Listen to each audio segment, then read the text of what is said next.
Are you really self-aware of what you're doing as a real estate investor? I mean, it was probably one of my biggest problems when I was younger, not understanding what I'm good at and what I'm not, and how to put that into investing to make myself more money. I'm Jonathan Green of Streamline Properties. I also have an on-market team called Streamline Properties On Market, brokered by eXp Realty. I've been investing for 30 years, and I can tell you that one of the most important parts of my life and also my real estate journey is becoming fully self-aware of what I'm good at and what I'm not good at in real estate investing. If you don't want to make phone calls, you're not going to make phone calls. If you're bad on the phone, you're not going to convert phone calls. So get somebody else to do it. I mean, these are things that I should have known, but I didn't.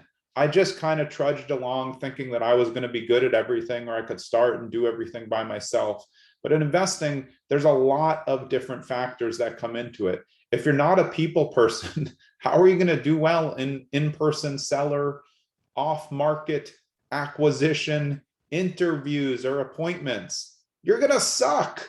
And if you suck, you're not going to get the property. So you have to figure out these things and figure out what you're best at in order to maximize your potential for deals.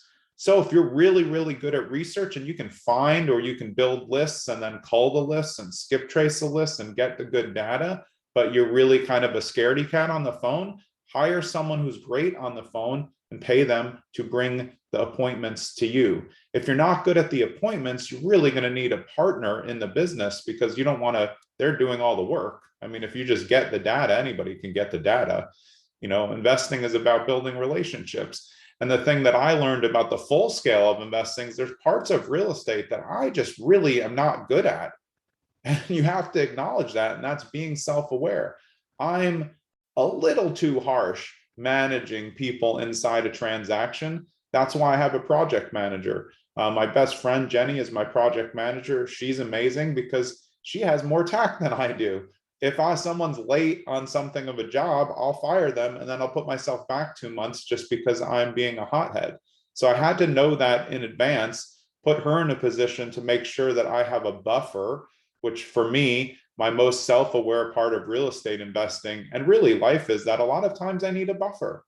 You know, I'm the type of person who may want to send back an email response, but now I've learned to put it in the hopper for a day and, you know, look back at it and decide, is that the best response?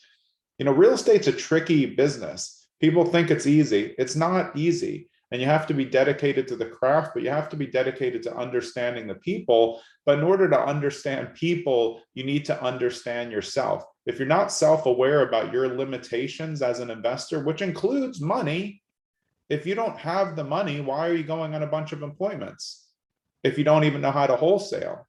Or is that even the right thing for you?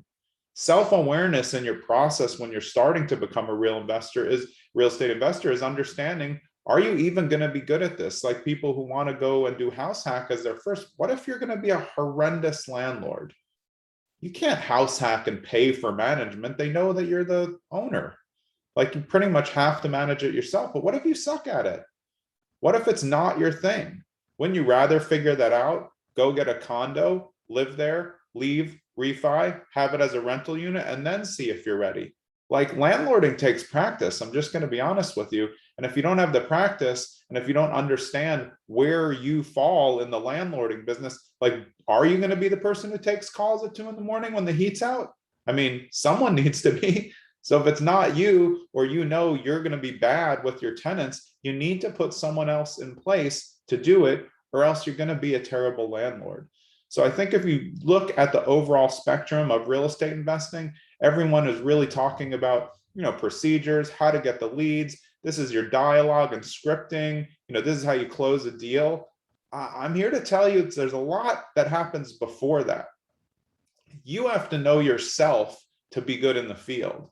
You have to understand your strengths and weaknesses, and you have to be able to admit partial failures when you're in all of these appointments with off-market sellers or talking to other investors. You need to be upfront. The best investors aren't hiding the ball. They're telling them, this is exactly how our process works. This is why we do what we do. And this is how we're going to end up closing a deal together.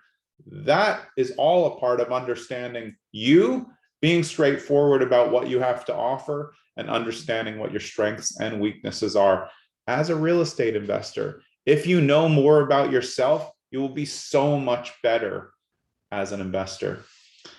This is Jonathan Green again. I hope you have a great day. See you here again.